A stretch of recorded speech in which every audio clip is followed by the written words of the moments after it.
Welcome to our program. Our special guest today is John O'Neill Green. Good to have you here, John. Thank you for having me, Father.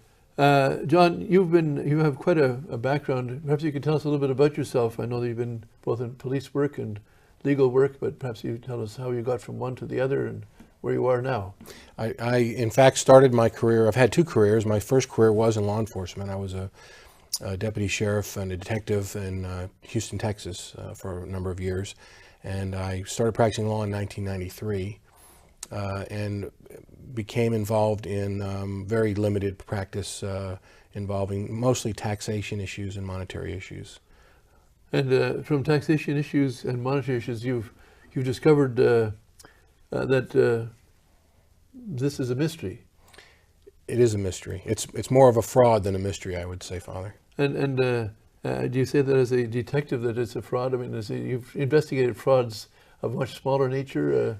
I have, and actually that my background in law enforcement gave me great insight into this specific issue in regard to this object you just held up, which we'll get into more detail in a minute. But I originally started practicing the area of taxation, and I was helping clients with tax issues. And one of the things that became apparent to me is that the system of taxation, as people believe it exists in the United States, it was very unfair to people in terms of preserving their wealth. In our system of taxation, if you have a very good year, you maybe work extra and your wages are increased and you set aside a little money, but then the next year you have a bad year, you don't get any benefit of having created all that wealth the year before.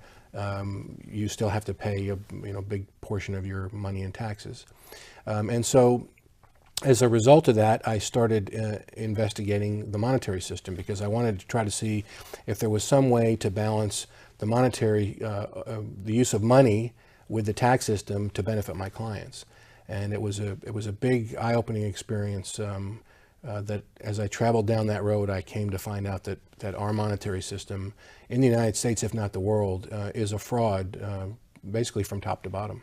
Well, in fact, Our Lady at Fatima spoke about the errors of Russia being spread throughout the world if her requests are not granted.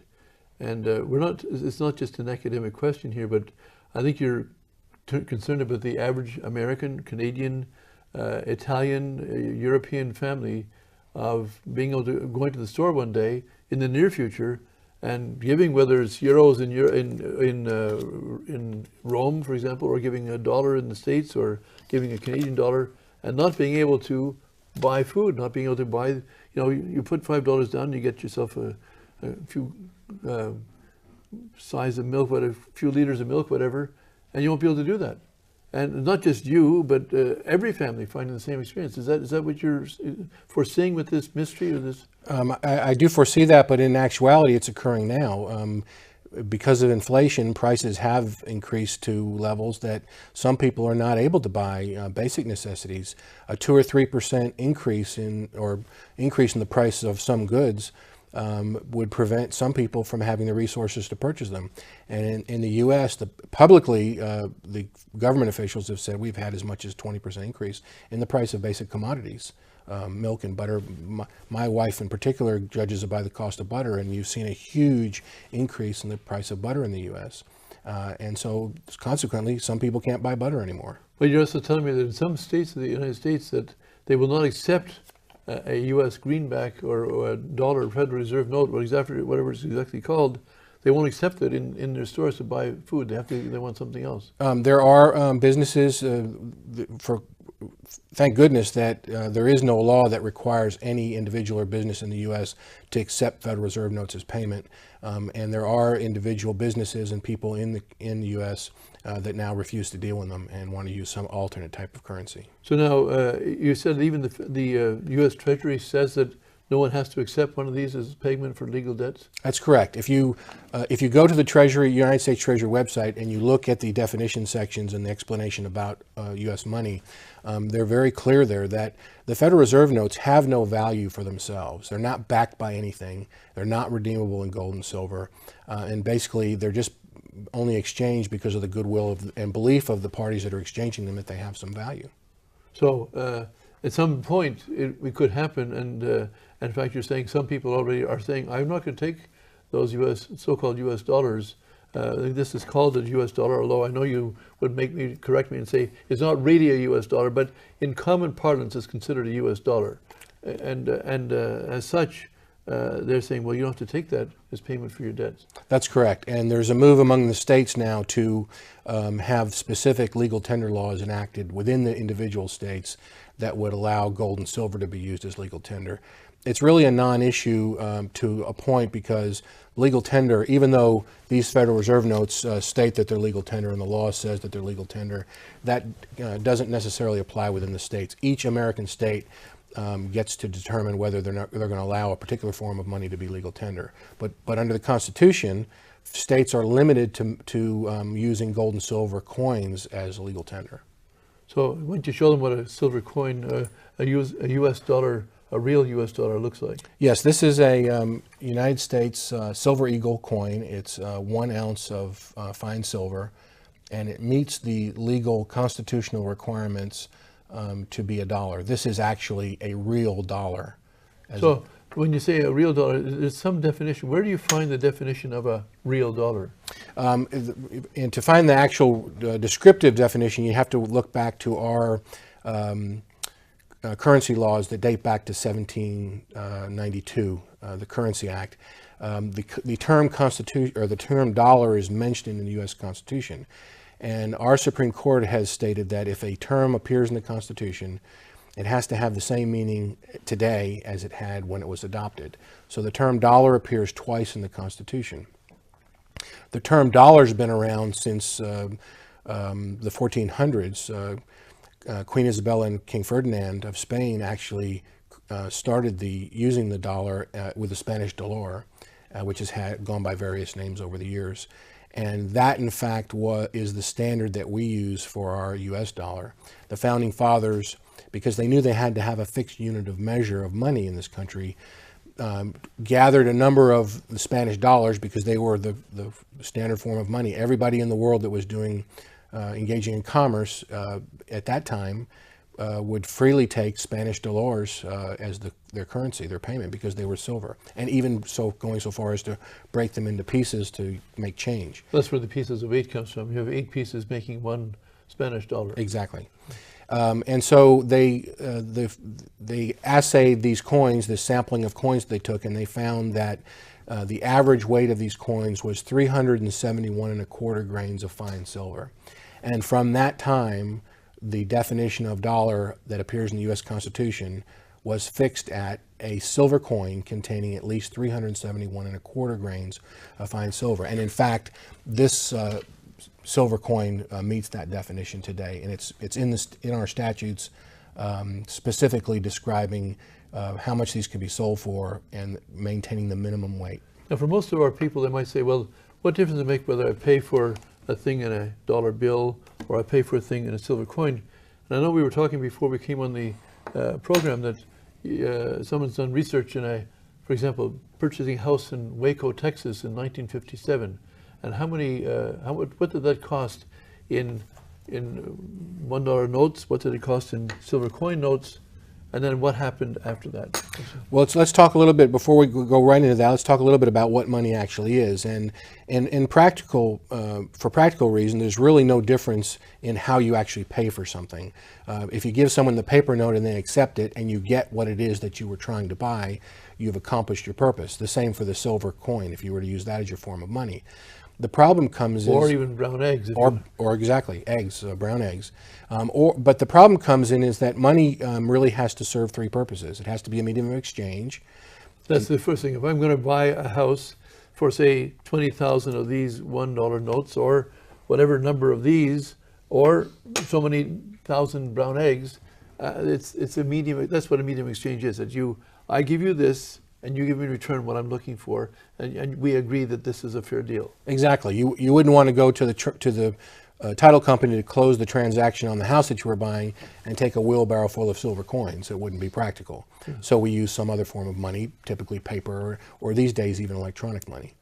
The second purpose of money is to store your wealth, to have something tangible, so that if you're laboring today, no matter what your job might be, you're providing a service, performing labor, and you're being compensated through wages for that, and you want to be able to put some of that aside for a rainy day or for next year if you're injured. If you don't... Well, either for a rainy day or to educate your child going through college in 5 years' time, or whatever else or to take a vacation or something, or to buy food. If you're in a seasonal worker and you haven't got a job for 3 months of the year, you want to be able to buy the food in those 3 months you need the food, even though you haven't got a job. Exactly. I think it's one of, especially as a father, it's one of my most basic duties is to make sure that I have what I need to be able to provide those things for my family that they need for their temporal good.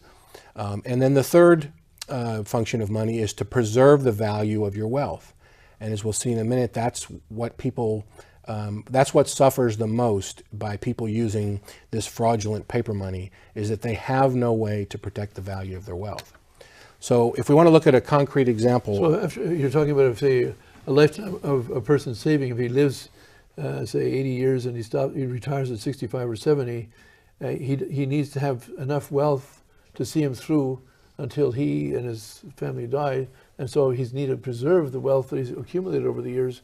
But if in fact that wealth is being eaten away, so to speak, not because he does anything, not because he eats it, not because he drinks it, not because he gives it away, just because he had so many of these in his bank account, and then 5 years later he has the same number in his bank account, but they're worth less. So he can't buy as much with it. And that's not preserving the wealth. They're not preserving it, the full value of it. Exactly. Yeah. So let's look at a real example. This is an actual real estate transaction that occurred in Texas. And in 1957, we have this house, a 1,500 square foot home in Waco, Texas. And that home sold for $13,500. That is these dollars here. No, that is these dollars. These silver dollars. That's correct. It sold for 13,500 of these. Correct. Now we had an equivalent paper money form of the silver dollar. We had what were called silver certificates, and so if you paid for that home with the silver certificates, you would have paid $13,500 silver certificates. That silver certificate, unlike this one, which says Federal Reserve note on this one, the one up there says silver certificate. This $1 silver certificate is redeemable for one of these. Exactly. Okay. And in fact, if you had gone to a bank at that time and given them one silver certificate, they would have given you a silver dollar in return. Now, if we were going to use something else for money, some other commodity for money, we can see the actual effect of this inflation and how money is devalued. So in this particular example, we used the brown eggs for money. So obviously, if a person, a brown egg has a real value. Obviously, you can't eat so many thousand of these at one time, but if you have a brown egg and you sold it to somebody who wanted to eat it that day, or if you had a few for yourself and your family, it's got its real value. That brown egg has real value. So how many brown eggs would this house cost back in 57? That house would have cost 37,700 cartons of brown eggs, which just means it would have cost you $13,500 to buy 37,700 cartons of eggs, which is the same price of the house. Okay. Now, if we go forward in time to 1982, that same home that was sold It's 1,500 square feet. 1,500 square feet. In that same location, in that same city. Exactly. There was no more lawful money available. A lot of people may have heard stories about confiscation of gold. President Roosevelt, for a time, made it illegal for people to have gold, so they gathered up the gold. And then there were no silver dollars that were legal tender. President Nixon cut the last tie of money to metals in 1971. Which is a very complicated issue, but simple explanation is there is no more gold and silver coins that we could use as money in the United States. In 1982. In 1982. So if we had purchased that house for paper money, for Federal Reserve notes, which by then were not silver certificates, there was no connection in 1982 between the Federal Reserve note and the silver certificate. That house cost $85,400. So before you had a silver certificate that was known as $1, and you could exchange that house for 13,500 silver certificates. But in 1982, this was what people would consider the equivalent of those silver certificates. But now you had to pay, what was it, 85,000? 85,400. 400. So the value of that silver certificate, or that piece of paper that was called a $1 note, went from 13,000 could buy that house, 13,500. Now you had to 6 times as much, or 7 times as much. So in other words, the value of this dollar all of a sudden became, well, it's hard to make it down. It almost became 1/10 of itself, or something like that. Exactly. It became that size. Even, I mean, to take it, it was like that in 57. Now it's like this. That's how much you can buy with it. Something like that. Correct. Now, if we had used in 1982, we're going to buy that same house for cartons of brown eggs, people will be surprised to see, I think, that we could purchase that house for 37,700 cartons of brown eggs. And the So in other words, the dollar went down, so you had to pay more money for the value of the dollar went down, but you paid $85,000 for that house, or $85,000 for those 37,700 brown eggs. It's the same. The value of the egg is still worth the same thing. The house is still worth the same thing, but the dollar has gone down in value. Exactly. Now let's fast forward to 2005. There was an intervening event between 1982 and 2005 in that President Reagan commissioned what he called the Gold Commission, and they made a report back to the president and said that our money system was unconstitutional from top to bottom. And based on that report, within 6 months, Congress reinstituted gold and silver coins as lawful money and legal tender in the United States. And so in 2005, we again have legal tender silver dollars. And if we had purchased that same house in 2005 for silver dollars, it would have cost us $13,500. So if instead of keeping your money in paper, you had kept it in the U.S. silver dollar, and you kept that at 13,000 of these things, 13,500 of these coins, in 1957 you would buy one house, 1,500 square feet in Waco, Texas. And in 2005, you could buy the same house for the same number of silver dollars. The same house, no change in value, no change in value of the silver dollar, no change in value of the house. Exactly. You had the same deal. You exchanged 13,500 of these in 57, you get one house. Same size, same location, all the rest of it. You take 13,500 of these in 2005, you buy the same house again. No inflation, no devaluation of the silver dollar, it's the same value. But what did you have to pay for that house in these things? Well, let's look at the brown eggs first before we talk about the Federal Reserve notes. If you'd have paid for it in brown eggs, we see it's no change in value. 13,500 silver dollars would have purchased 37,700 cartons of brown eggs, which would have purchased that home. So again, there's no change in value. If we had used the Federal Reserve notes, that house would have cost 113,375 Federal Reserve note dollars. So 113,000, from 13,500 to $100,000, the same 13,000 now, instead of being this value in 82, it's almost impossible to see. It's 1/100th its value, and even less than 1/100th its value. It'd be tough to fold it that small. Yeah, yeah. So what's the effect of this? You buy the property in 1957 and you sell it in 2005. Now this is a real effect that not just Americans. Every last man, woman, and child, not just the guy that had this house, but every man, woman, and child is affected by this. Exactly.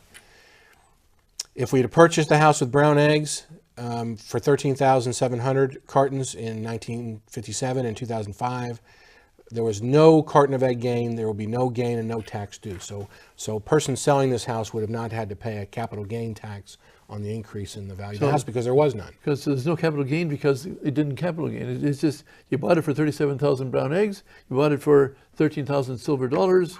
So it's the same value, same everything. No capital gain. Exactly.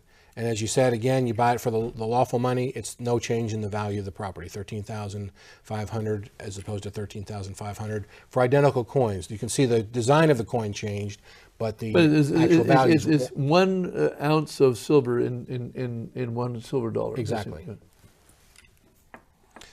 No lawful money gain, no tax due. Now, if we look at Federal Reserve notes, The legal tender at that time were the silver certificates, 13,500, and those were equal to the silver dollars.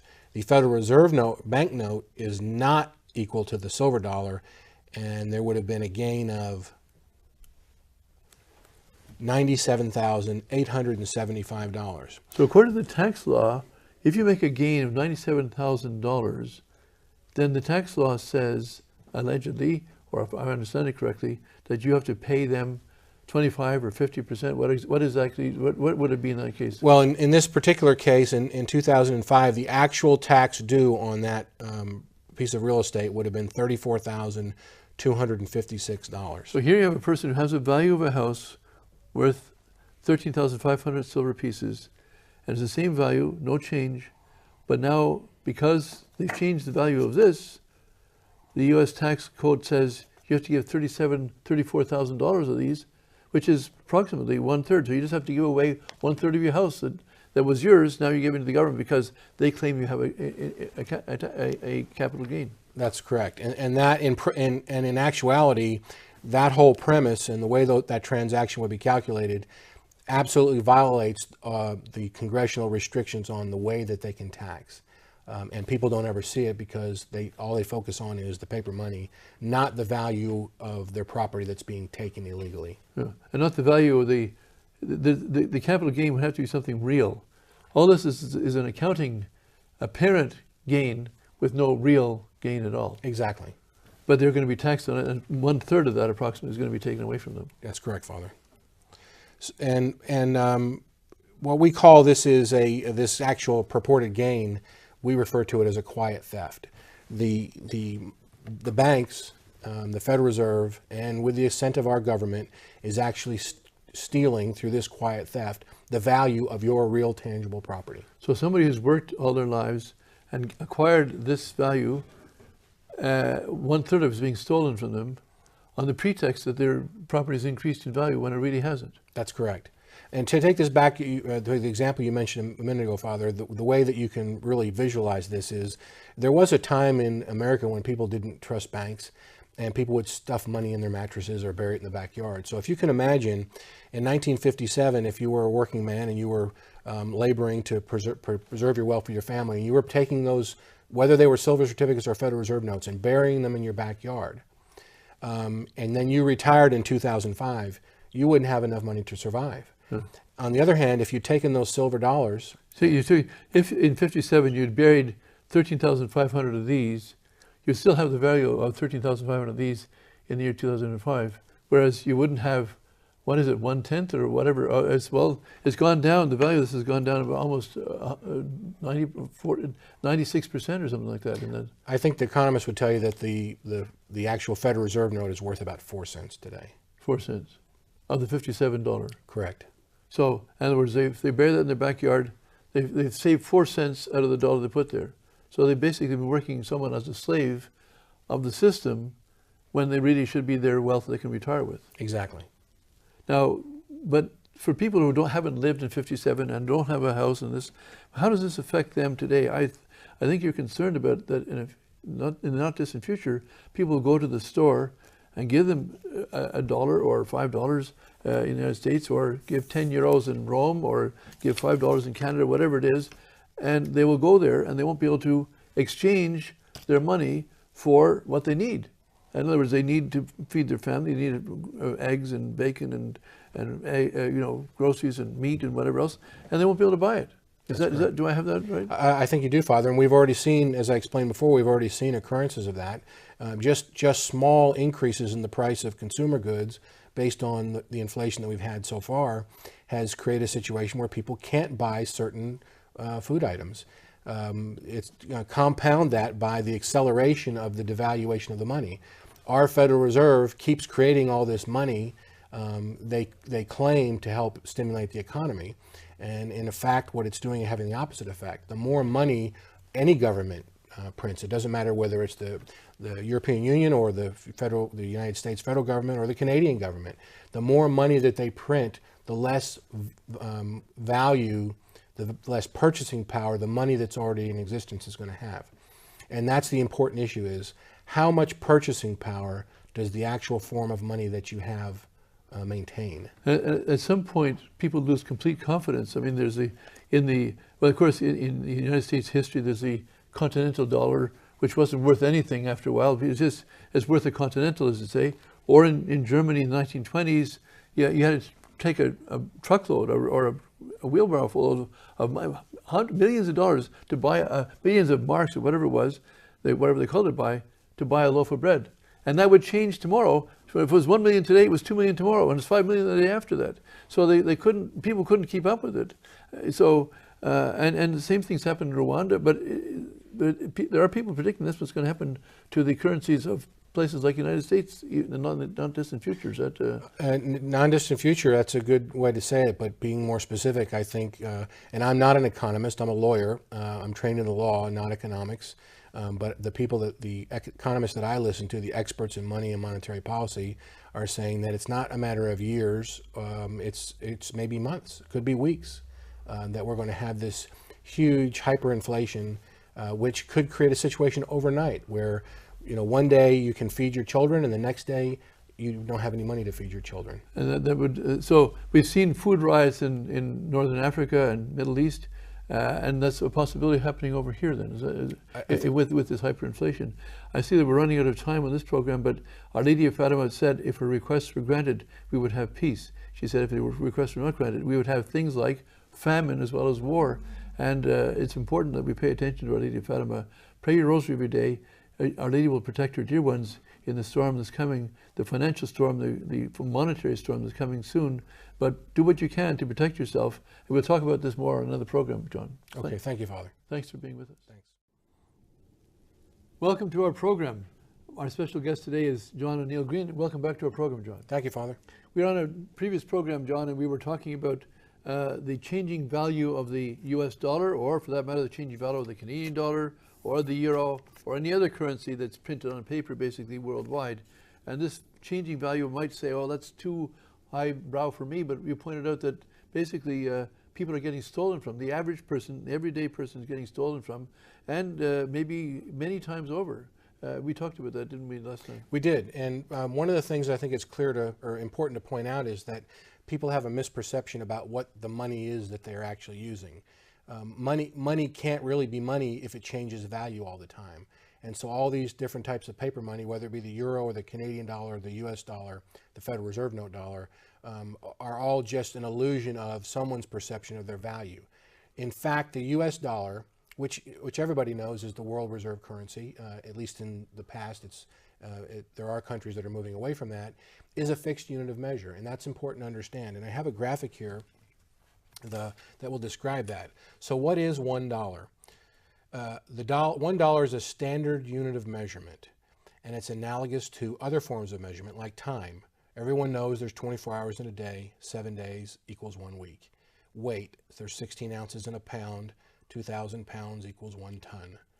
And or for the Europeans or for the Canadians, a kilo is 1,000 grams, and the grams weigh the same every time. So just so if you buy a pound of butter in 1950, or you buy a pound of butter in the year 2011, it's the same size. It's the same because that's how much butter takes up. A pound of butter takes up, so everyone has the same thing.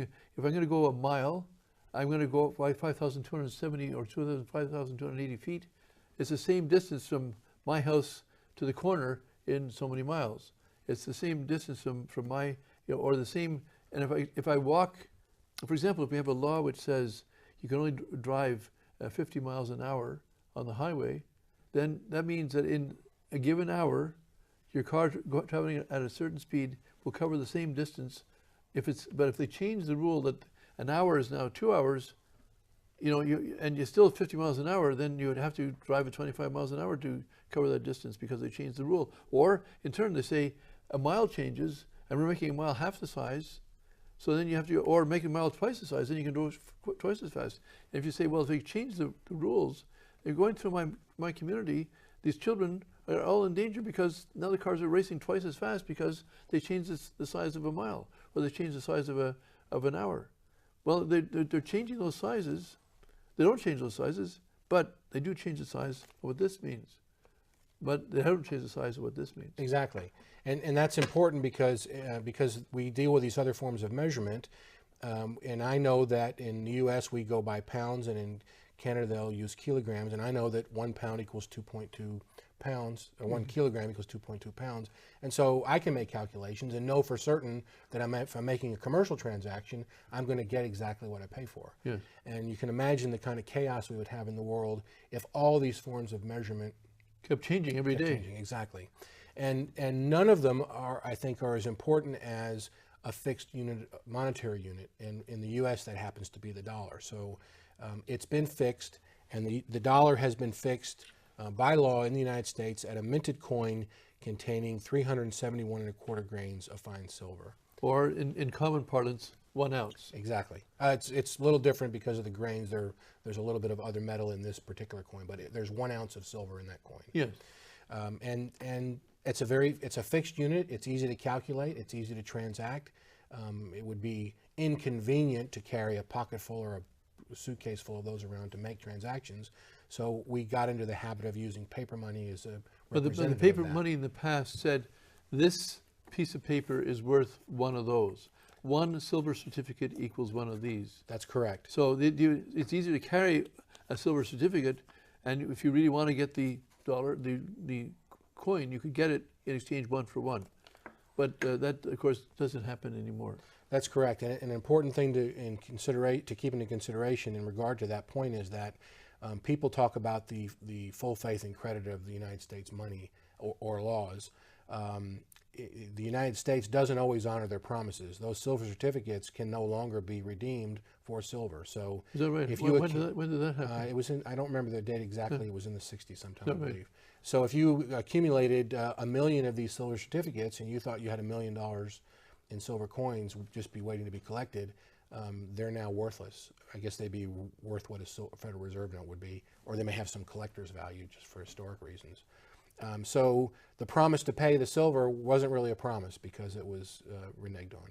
So, but in turn, if you go to with your silver dollar, and you can go to Europe with the silver dollar, and a person who knows that there's 1 ounce of silver in here would say, I will pay the value of 1 ounce, which today is considered about $35, and they can, or so many euros, and you could get the exchange that for whatever kind of paper. And if you did that a year from now, you could get whatever the exchange rate was then for that, as long as you had the real silver. Exactly. You're going to get a much better return. You're going to get more euros in exchange for the $1 silver coin than you're going to get for a $1 Federal Reserve note. Yes. You can't even get 1 for 1 in Yes. euros to dollars. So now, how does this affect people? You know, I mean, we understand if you're going to buy 100 pounds of butter because you're taking care of an orphanage or something like that, you know what you're buying for, what amount of dollars you're paying for it. But how does this affect the common man every day? How does it? I believe that, as you've said in the previous program, that there's going to come a time when the value of this will be so useless that no one's going to say, we don't accept these at the store. We're talking about people in stores in the United States, or these become so useless they won't be able to buy anything in Europe with one of these things. Well, certainly, and it affects us in a number of ways. Most importantly, in the way that we conduct our daily affairs. Virtually the entire world knows the concept of exchanging your labor for wages.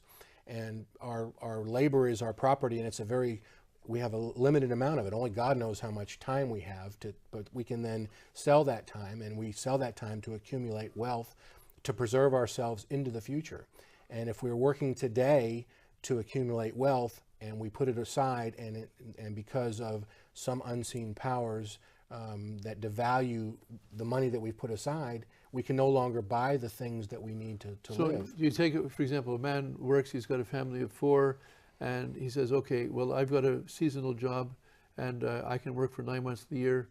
The other 3 months, because of the winter or because of the summer, my job doesn't exist. So I've got to put some money aside to feed my family for those 3 months or those 6 months.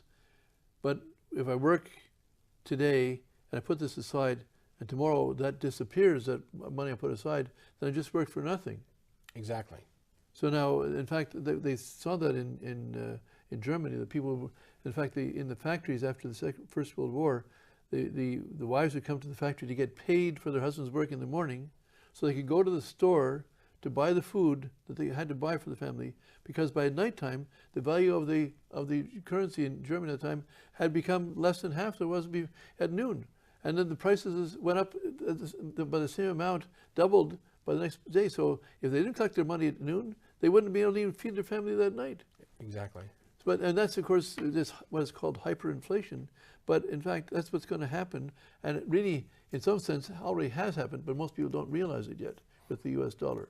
I think in a general sense, people are starting to realize it more on a daily basis because they can see the price, the costs of the goods that they buy on an everyday basis starting to escalate. A lot of people tie it to the price of gas. There are a lot of other factors that figure into the gas price. But you can be sure that the companies that sell gas are pricing that gas based on what the money's doing around the world in every country. And so that has real... So gas a few years ago would be $1 a gallon or $1.50 or $2 a gallon. Now it's over $4 a gallon. Correct. So the value of the dollar in those few years has gone down by half by that calculation. Now, and of course, that might be oversimplified, and I'm sure this economist say, well, that's oversimplified. But if you take the overall general picture of everything, it has gone down quite a bit, if it's not exactly half. Exactly. And that's going to continue to escalate, I think, exponentially as time goes on. So at some point, people will go to the store, and in Utah, for example, I believe that you can go to the store with $1, and the store owner can say, we don't want that. Pay me in gold or silver, but I'm not going to take this. In fact, that's the state of the law in every state of the union now, is that there's no law that requires any business or person to take Federal Reserve notes as money.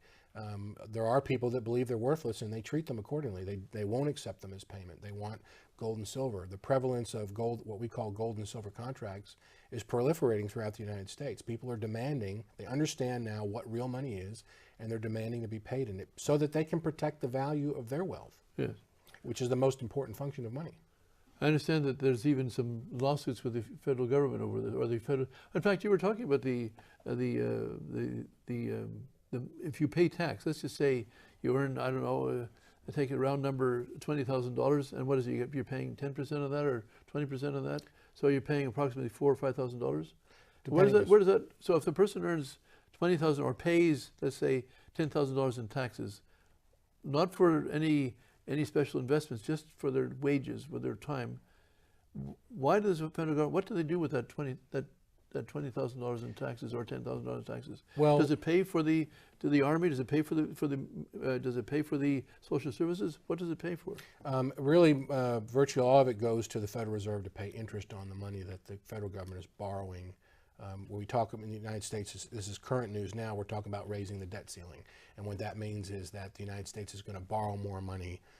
And the interest that's collected from, or the money that's collected from the Internal Revenue by the Internal Revenue Service in regard to the income tax, only is used to pay that interest on the debt. So it doesn't pay for any services. Doesn't pay for any. So they borrow money, and as a result of borrowing that money, they owe 5% or whatever it is. So they borrowed $10 billion or $10 trillion, whatever the number is, and there's 5% on top of that they're paying every year. And the income tax is only paying to service the debt. That is only to service the interest charges on that, nothing else. Correct.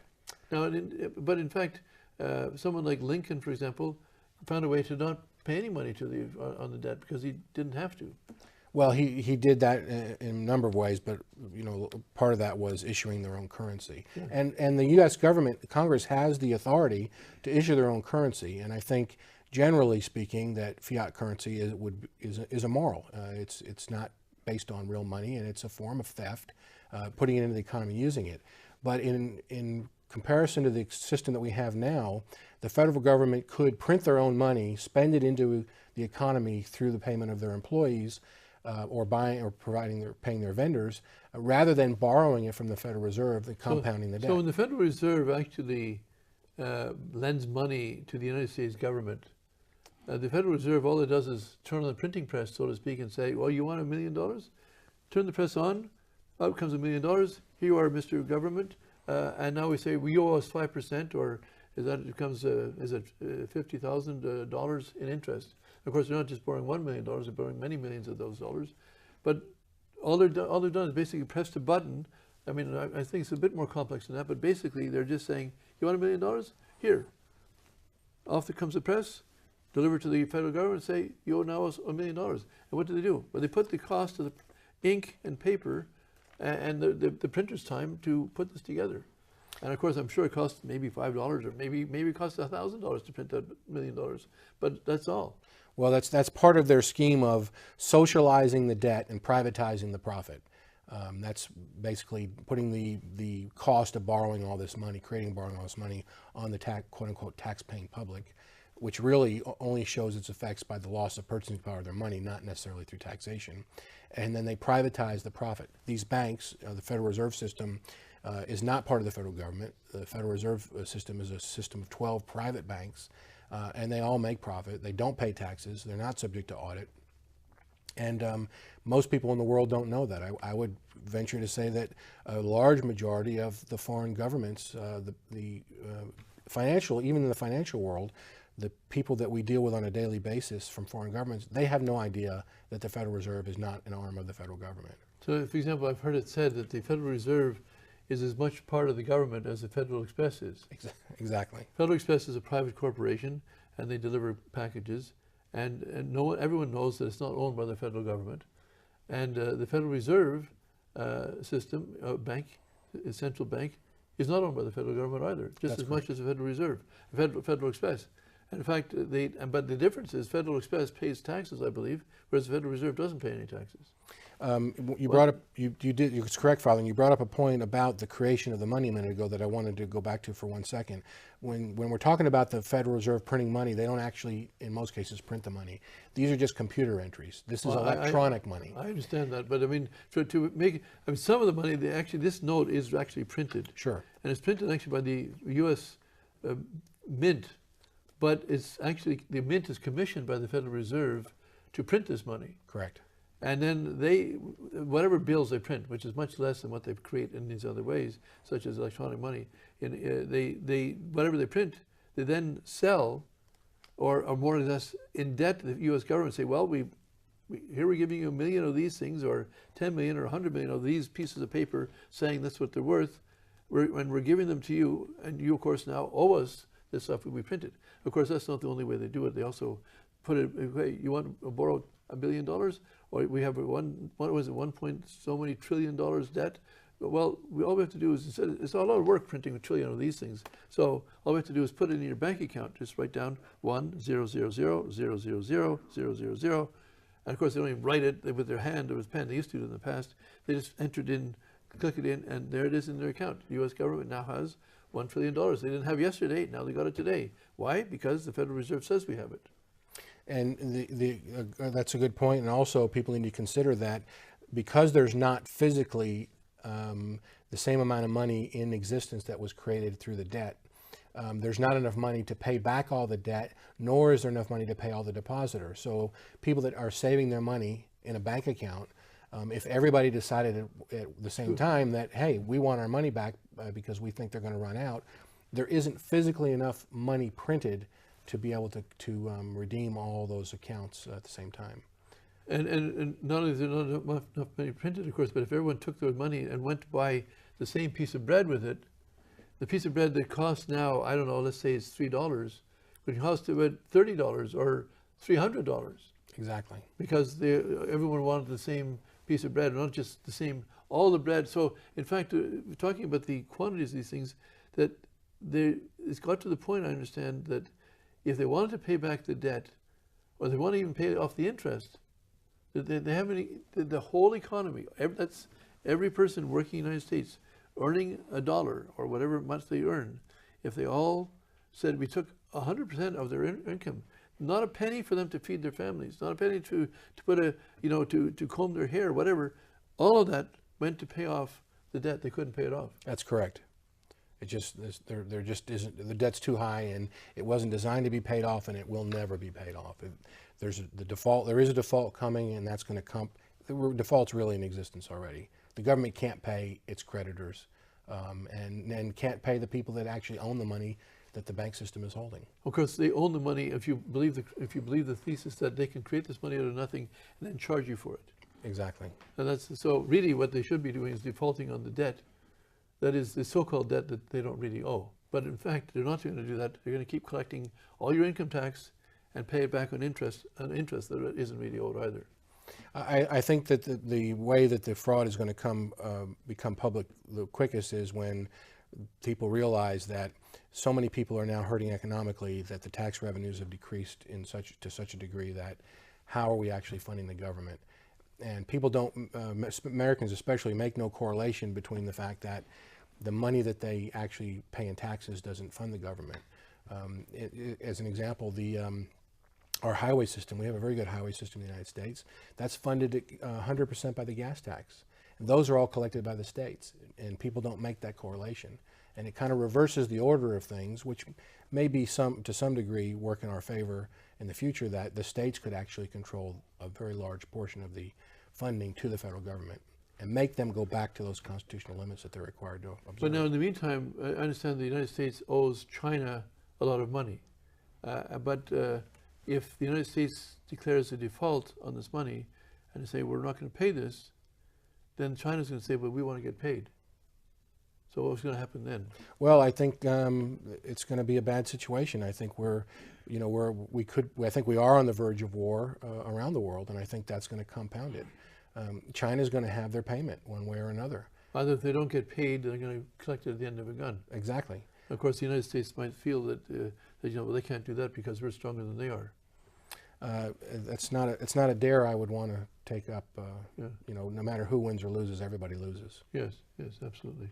So, so the idea that when our economist in Rome tells us that it's impossible, he says, barring a miracle from God, it's impossible for mankind today to avoid World War III, unless there's a miracle. It's not that far-fetched to you then? Oh, not at all. Because, and again, judging from the monetary system, there are too many governments that owe other governments so much money, and people just don't walk away from debt. You just think on a personal example. You loan $100 to your best friend, and he says, "I'm just not going to pay you back because I don't want to." It creates some hostility there.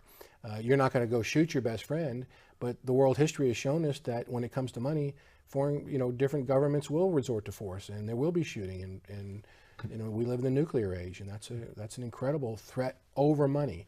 And I agree with your European economists. We cannot fix this. It's not humanly possible to fix the world financial system now. It just can't happen. So there's too many countries, United States included, or even more importantly, more the United States than anybody else, owes more money than anybody else. But they're not the only ones that owe money to other countries, and these other countries want to get paid, and they won't be able to pay them.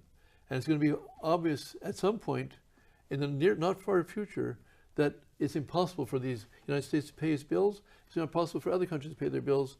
But these other people that are owed the money, who want to use it for their family, their citizens, they're going to say, we want to get paid. We say, we can't pay you. Well, we're going to force you. We're going to take what you own. You can't pay us? We're going to take what you own. How are we going to do that? By force, by war. And so that's something that's predicted. I mean, that's the only thing that's going to cause God to intervene is going to be the consecration of Russia. That intervention of God promises to have world peace if the Pope and the Catholic bishops will formally, publicly, solemnly consecrate Russia to the Immaculate Heart of Mary. If they do that in time, we will avoid World War III. If they don't do it in time, we have World War III, and and then we have the annihilation of nations, which is foretold in the Fatima message. Entire nations will be wiped off the face of the earth, no longer exist, flattened to zero, become annihilated. That's what's down. All because of the financial system. I shouldn't say all because. War is a punishment for sin, as Our Lady said. War is a punishment for sin. But the immediate cause could well be the collapse of the financial system, which you can foresee happening in the United States and other parts of the world. In a very short time, I do, Father. And you mentioned about the war is the consequence of sin. The financial system is one big sin. I mean, the system is designed to steal the wealth, to deprive laborers of their wages, to steal their property. It's a huge sin, and it occurs all over the world. And so, of course, one of the errors, people say, well, communism's changed. There's no longer communism, so what are you worried about? Fatima talked about the errors of Russia. Well, the errors of Russia are not just communism. One of the biggest things, the errors, abortion was legalized in Russia, which is known and legalized almost worldwide, if not every country. And you have the graduate income tax. That's again, Marx. We never had a graduate. That is, you didn't tax people on income. If you earn so much, we charge you this. If you earn so much more, we're going to charge you more money. This graduate income tax, where did it come from? Karl Marx. The first idea of graduate income tax is Karl Marx. And so here we have graduate income tax in the United States and Europe, all over the world, pretty well all over the world. Why? Because the heirs of Russia, this one of the heirs, not that Russia is not their heir today, it's everyone's heir today. But where did it come from? Karl Marx. And yet people are blind and say, oh, well, Fatima, that's in the past, doesn't apply today. I mean, that's why it's important for me to understand when Our Lady says, only I can help you, only Our Lady of the Rosary can help you, that's why they have to pray the Rosary every day, because we're sitting on the edge of a phenomenal blow-up. World War III will be worse than World War I and II combined. But there's more things that you may want to mention before we run out of time here, John. You mentioned the abortion, and this is another issue that is very important to me.